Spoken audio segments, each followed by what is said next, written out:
Você já parou para pensar no que acontece quando uma empresa entra em recuperação judicial, mas tem dívidas com uma cooperativa de crédito? Esse é o tipo de detalhe que pode mudar todo o rumo de um processo.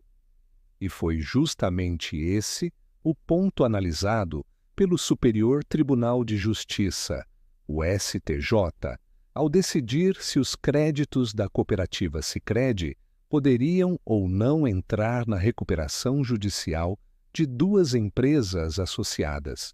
E antes que você pense que esse é um tema distante do seu dia a dia, entenda, essa decisão tem um impacto direto sobre a forma como cooperativas, empresários e operadores do direito devem agir diante de crises financeiras.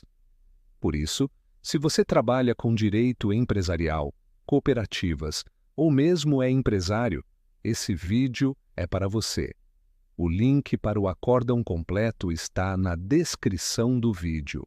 Agora fique comigo até o fim e entenda por que esse julgamento do STJ pode ser um divisor de águas no sistema cooperativo e na legislação sobre insolvência empresarial. A decisão começa com um ponto fundamental: o que é um ato cooperativo? A resposta está no artigo 79 da Lei 5.764 de 1971. De forma bem objetiva, a norma define os atos cooperativos como aqueles praticados entre a cooperativa e seus associados com o objetivo de cumprir sua finalidade social. E o mais importante, esses atos não são considerados operações mercantis comuns, ou seja, ainda que envolvam dinheiro, crédito e até emissão de títulos, o foco é a cooperação entre os membros e não a lógica tradicional de lucro do mercado. E é aí que entra a virada promovida pela Lei 14.112 de 2020, que reformou a Lei de Recuperação Judicial e Falências, a Lei 11.101 de 2005. A partir da inclusão do parágrafo 13, no artigo 6º da lei, ficou expresso que os atos cooperativos não se submetem aos efeitos da recuperação judicial. Você ouviu bem, esses atos estão fora da suspensão, da novação e de qualquer outra consequência típica de uma RJ. E o que isso significa na prática?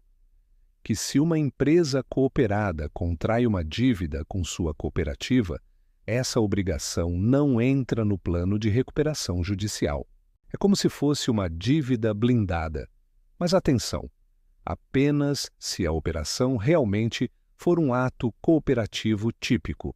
No caso julgado pelo STJ, o Sicredi havia concedido crédito por meio de uma cédula de crédito bancário a duas empresas associadas.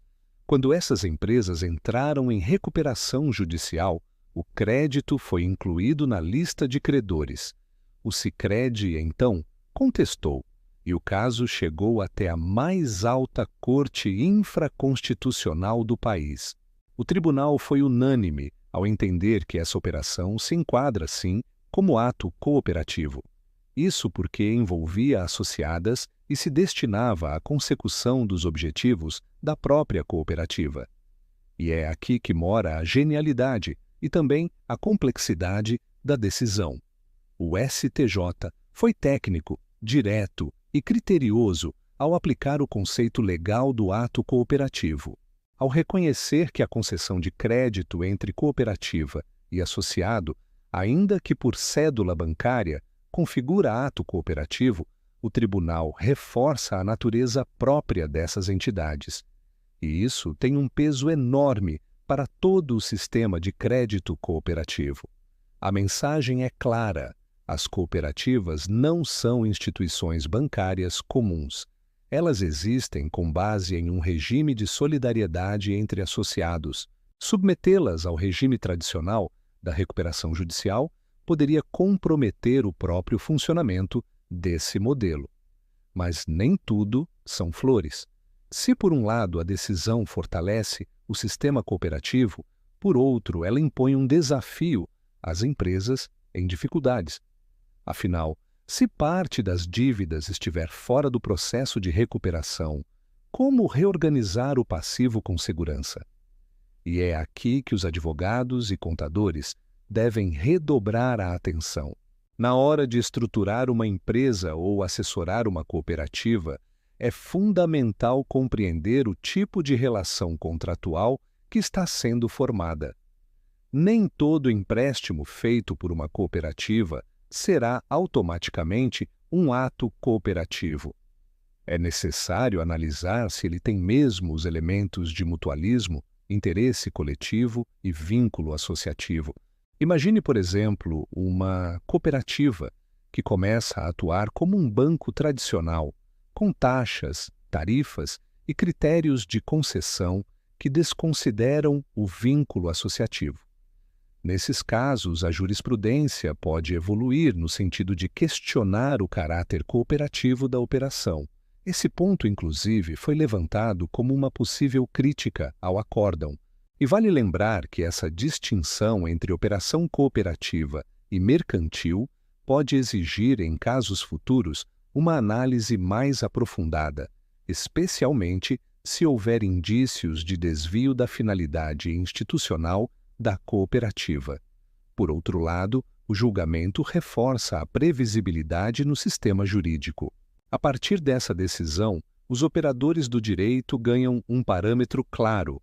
Os atos cooperativos, quando verdadeiros e enquadrados legalmente, não integram a recuperação judicial. Isso é segurança jurídica, e ela é essencial para que o sistema funcione bem. Além disso, a decisão sinaliza que o direito cooperativo está sendo levado a sério pelo judiciário. A autonomia desse ramo do direito deve ser respeitada, especialmente em contextos delicados como a insolvência empresarial. Outro aspecto importante é o papel da Lei 14.112 de 2020 nesse cenário. Ela não apenas atualizou dispositivos da antiga Lei de Recuperação Judicial, como também criou proteções específicas para segmentos estratégicos da economia, como as cooperativas. E essa diferenciação é legítima, pois reconhece que cooperativas operam sob lógica diversa, muitas vezes sustentando atividades essenciais em comunidades pequenas e segmentos produtivos que não teriam acesso ao crédito bancário tradicional. Então, qual a grande lição desse julgamento? Empresários devem ser mais cautelosos ao contratar com cooperativas. Entender os efeitos jurídicos dessa contratação pode evitar surpresas desagradáveis no futuro. Advogados devem ser ainda mais estratégicos, tanto na defesa dos interesses das cooperativas quanto das empresas em crise. E cooperativas devem atuar com responsabilidade, observando os limites do seu modelo jurídico para que sua atuação seja sempre coerente com os princípios do cooperativismo. O STJ, ao delimitar o alcance do parágrafo 13 do artigo 6º da Lei 11.101, de 2005, está moldando o futuro das relações entre cooperativas e empresas em dificuldade financeira. Mas não se esqueça, para que essa decisão seja aplicada corretamente em casos futuros, é essencial que os profissionais do direito compreendam os fundamentos da legislação cooperativa e a importância de diferenciar com precisão os atos cooperativos das demais operações de crédito. Se você quiser ler o acórdão completo, o link está logo abaixo, na descrição do vídeo. E aí, gostou deste conteúdo? Se sim, curta e compartilhe com seus colegas que atuam com direito empresarial, cooperativas ou insolvência. E claro, não se esqueça de se inscrever no canal para mais vídeos como este. A gente se vê no próximo conteúdo